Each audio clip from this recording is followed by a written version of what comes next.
Bonjour et bienvenue au cahier d'exercice. Nous sommes dans le niveau B2.1. Pas facile mais très intéressant. Donc nous serons ensemble pour 20 devoirs à la maison. J'espère que vous serez présents à ces 20 devoirs. Comme d'habitude, je répète que c'est super, méga important pour optimiser votre cours de français. D'accord? Si vous voulez optimiser votre cours à 200%, vous devez faire les 20 épisodes de ces devoirs à la maison. D'accord? Je compte sur vous. On va commencer directement avec les instructions générales. Alors, les instructions générales, vous aurez besoin pour faire ces exercices de B2 de votre cahier d'activité B2. Ok? Si vous n'avez pas le cahier, pas de problème, vous pourrez accompagner tous les exercices sur l'écran. Donc ne vous inquiétez pas. D'un ordinateur ou tablette, étudier sur un téléphone portable n'est pas recommandé, c'est trop petit, c'est pas possible, d'accord? Donc ordinateur ou tablette, l'idéal ordinateur. Les écouteurs pour optimiser les compréhensions orales, feuille de papier, stylo ou crayon pour noter toutes vos réponses. Vous aurez besoin évidemment de focus et concentration tout le long de ces devoirs. Ok? Voilà pour les instructions générales. Et aujourd'hui, c'est le devoir numéro 5 de cette série Devoirs à la maison P2.1. Comme d'habitude, si vous êtes bien préparé, bien installé au calme, tranquille et surtout bien concentré, on va pouvoir commencer ce devoir 5. C'est parti! Voilà, et aujourd'hui, c'est de la compréhension écrite. Donc la compréhension écrite, c'est un exercice qui prend beaucoup de temps et d'attention. Il y a toujours du temps et de l'attention, hein. D'accord? Donc vous allez lire tranquillement, bien, avec beaucoup d'attention ce texte. Alors, est-ce qu'il y a seulement une page? Oui, il y a seulement une page.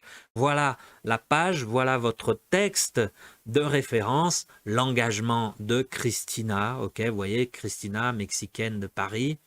Ok, vous lisez bien tranquillement et vous allez répondre après aux questions que je vais vous passer maintenant. Mais vous reviendrez sur ce texte pour le lire attentivement. D'accord? Voilà, c'est bon. Si vous avez le cahier d'exercice, ok.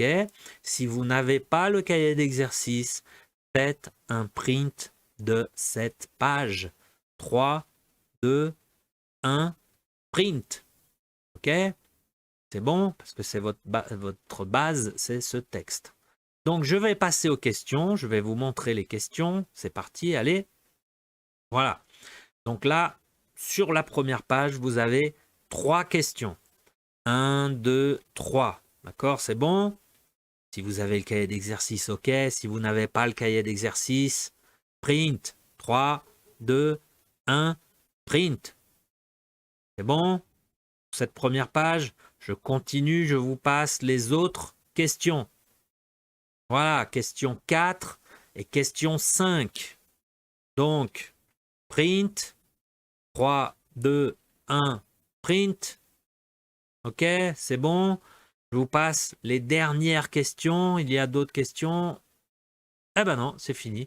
La dernière question, c'est la question 5. Donc vous avez 2 pages de questions. C'est bon? Tout est ok? Vous avez votre texte. Vous avez les questions. Donc, vidéo sur pause. Faites cet exercice de compréhension écrite, analyse de texte.